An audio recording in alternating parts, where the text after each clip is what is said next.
Hi guys, welcome back to another toy review. This time it's not Transformers, we're taking a look at Masters of the Universe, He-Man from the Origins line. So I've taken a look at Skeletor, it's only right we should look at He-Man now. So here he is in his packaging. We've taken a look at this before, it includes a mini comic. It looks like it's the same mini comic across all of Wave 1.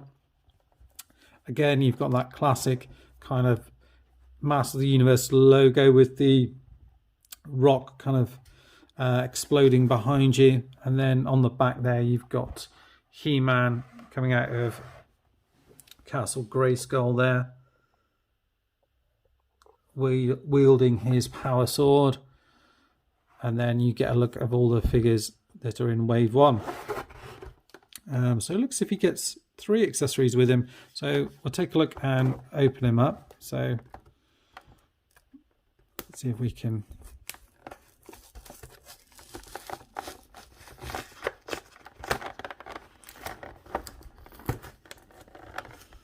open him up and get him off the card. Shouldn't be too much trouble. Don't want to just completely destroy the card back with these ones. Yeah, and it is the same comic as before. And again, there's no kind of words or anything with it. It's just just all action in there. So you don't have to kind of translate it or do anything additional with it. And there's this kind of plastic bit in there. And again, all the accessories are kind of wrapped up around the back here. So just pop that off to the side there. It looks like you can plug the 2 swords together as well, from what I can see.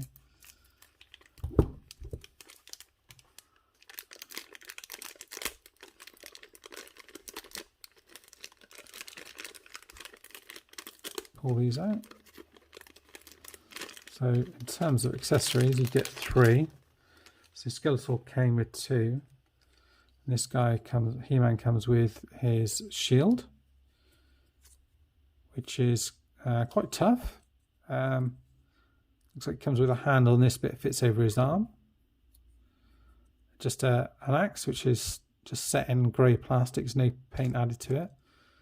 And the sword, which is also set in grey plastic. There's a little bit of a turn up there where it's been sat in the box a little bit funny, so it looks as if you can just have to adjust that slightly, and looks as if you can peg it against the other power sword to make one sword like you could with the vintage ones.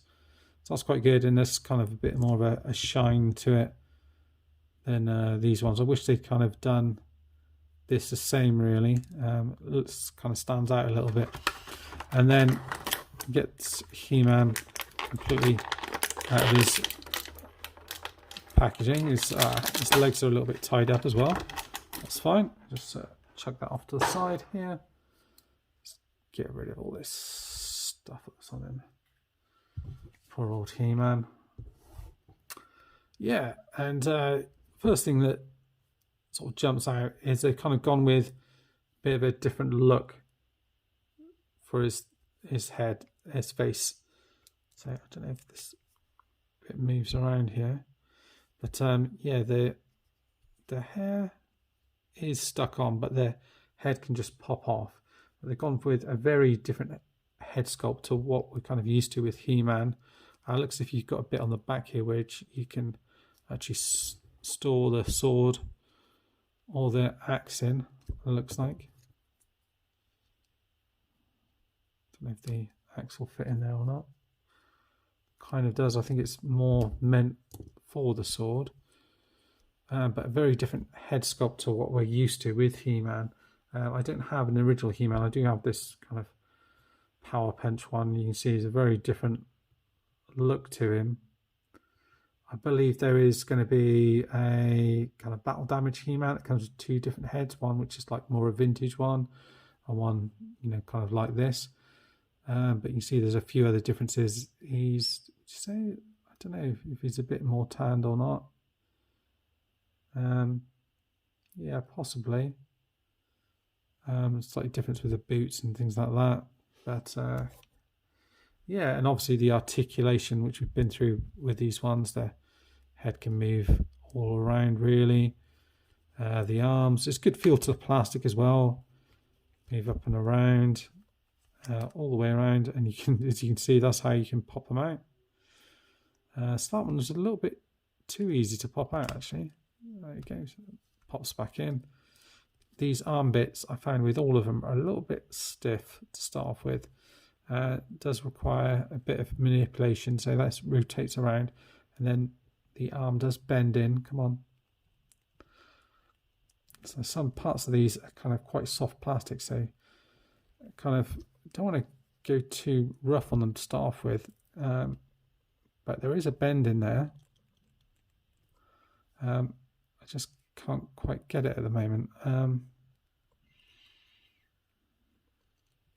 but there is articulation in there. These bits rotate around and the hands move either way, and they can pop out as well.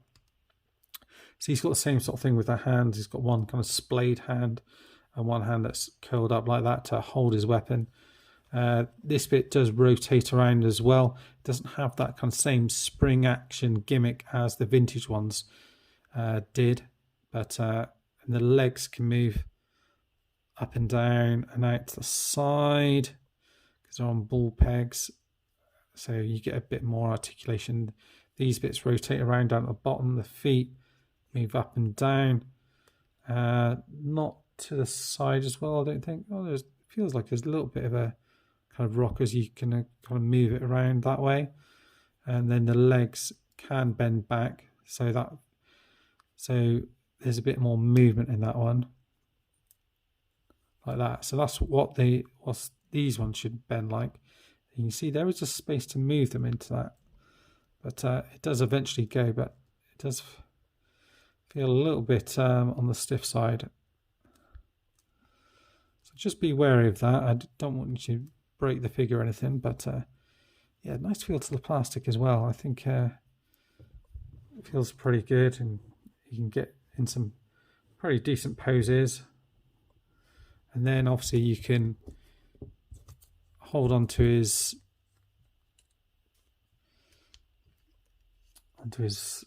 sword and his shield, sorry. So it looks as if that just kind of fits around his arm, so you kind of pop that on there like that.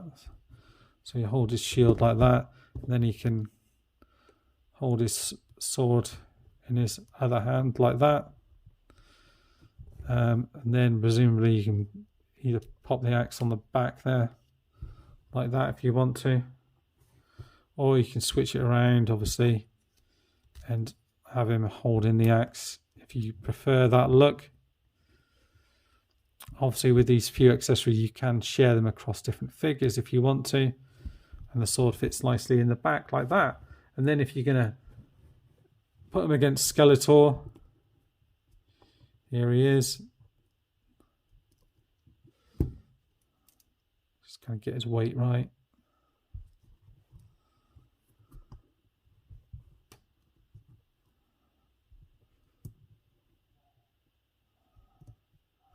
Did have him standing really well earlier at quite a dynamic pose, and now I've come to show him off.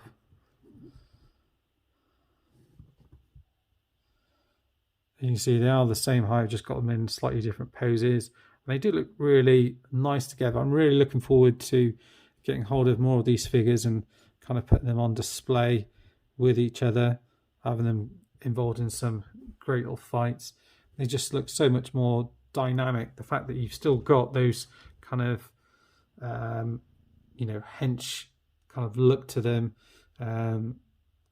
with the vintage stuff, but then you've got the extra articulation in the legs and the arms, which just allow you to kind of play with them a little bit more and put them in some really good poses.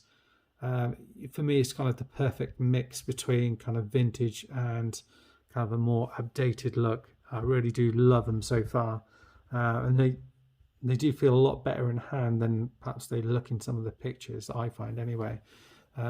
They are, when you first get them, I found like some of the choices on the plastic seems really bright, and it stands out against perhaps the the vintage ones, but once you kind of get used to that, they are really good. Anyway, it goes without saying, you know, He-Man, if you look into this line, He-Man's in Skeletor are kind of going to be the ones to get and the basics to get. I am going to get some of the others in the line. I've got obviously wave 1 and 2, and possibly may have wave 3 on the way, because my local toy shop may be getting them in. Might be. Hopefully, fingers crossed. I'll have to let you know on that one. It's a Toy Master one, so I think in the UK they have been getting them in. So I've asked a question, just waiting for them to get back to me on that one. And that is it for now, guys. Thanks for watching, and as always, stay safe, look after each other. Bye bye for now.